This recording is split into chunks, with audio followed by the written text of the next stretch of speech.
is a crisis extinction level event that people look up in the sky, those who even bother to look up in the sky, but they don't get the ramifications. For many that are just looking into this, it's a mistake to try to put this issue into one or two categories. So many layers to this onion.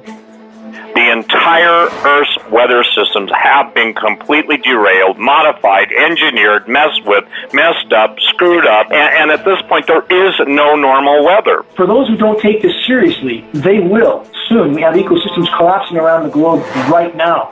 The crisis is not on the horizon, it's here now. Ladies and gentlemen, I think that everybody's got to go back to the University of Geoengineering, and I'm serious about this.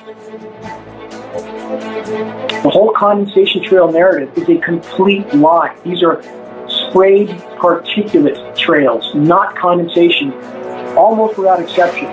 We should not see condensation, quote, condensation trails behind any of these commercial aircraft and or military tankers. They all are fitted with high bypass turbofan jet engines. These engines are a jet-powered fan. 80 to 85% of the air that passes through these engines is non-combusted. By design, they are nearly incapable of making any condensation trail. And we have the film footage to prove even these short, bright trails are particulate dispersions. We have film of these trails being turned on and off.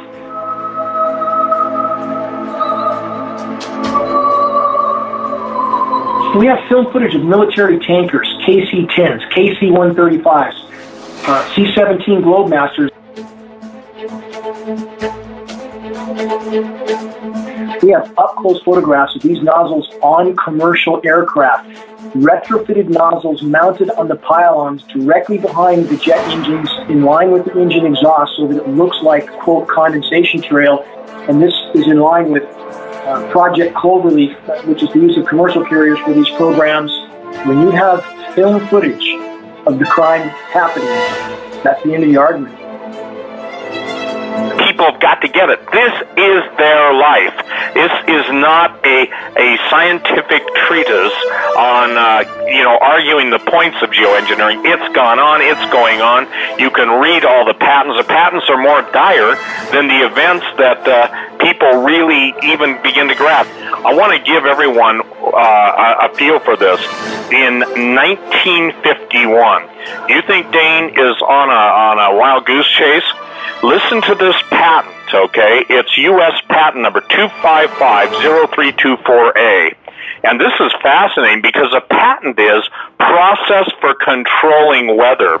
This invention relates to a process for affecting changes in weather conditions, and more specifically to a process for dissipating clouds and fog by clearing the atmosphere of moisture particles that are large enough to be visible, yet not large enough to fall out of suspension in the gases of the atmosphere. The overall object, the present invention, is directed to the control of weather conditions generally.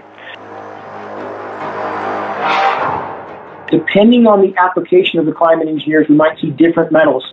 We might see more lead and copper in the ice nucleated material, as opposed to more aluminum and barium in the usual solar radiation management mix. So there's a lot of variations, but all these toxic metals are harmful. You mix them together, it's more harmful still. A very lethal brew. Whether people want to face it or not, or believe it or not, their health is being affected, every single one of them.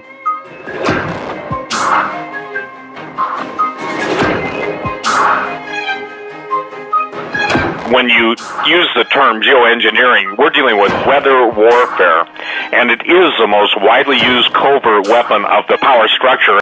There's nothing benevolent in these programs. It's about power and control. It's about DARPA weapons ionizing the atmosphere for over-the-horizon radar, for EMP purposes, electromagnetic pulse purposes. It's used for a tool to introduce weather warfare, to use that type of manipulation, control the population's food supply, but it's also used to hide the gravity of the climate feedback mechanisms that are now unfolding, which climate engineering helped to trigger in the first place. So many layers to the onion, none of them for the common good. It's important for us to remember the vast majority of military people, good men and women in the military, that are there for honorable reasons are not being told the truth. They're being told what they're participating in with these aerosol operations for the common good. We need to reach them so they wake up. That's a methane blowhole. That's from massive methane explosion out of the ground. These craters are surfacing everywhere. It's happening on the seafloor. Methane is flooding the atmosphere as we speak. They are trying to cover up the Arctic methane situation right now in the imploding Arctic sea ice. And by the way, there's enough methane in the Arctic to create mathematically a Permian-style mass extinction 1,000 times over. There's enough to kill us all many, many times over. It's releasing now. If it continues, it's game over.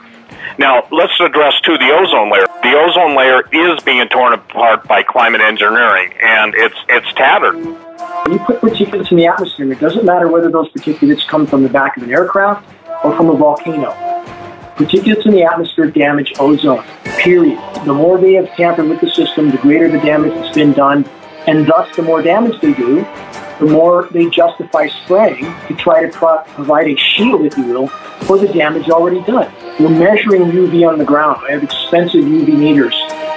And we're seeing, in the case of UVB, we're seeing levels 55 to 60% of the total UV.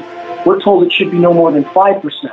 So that means it's from 1,000 to 1,200% higher than we're being told. This is astronomically high. It's burning the bark off of trees. It's destroying tree foliage, and it's killing plankton. The plankton can't take this level of UV. The plankton populations globally are down now about 50 to 60%, and plankton supplies over 50% of Earth's oxygen content. I believe it's a prophetic fulfillment of a third of the life in the sea dying.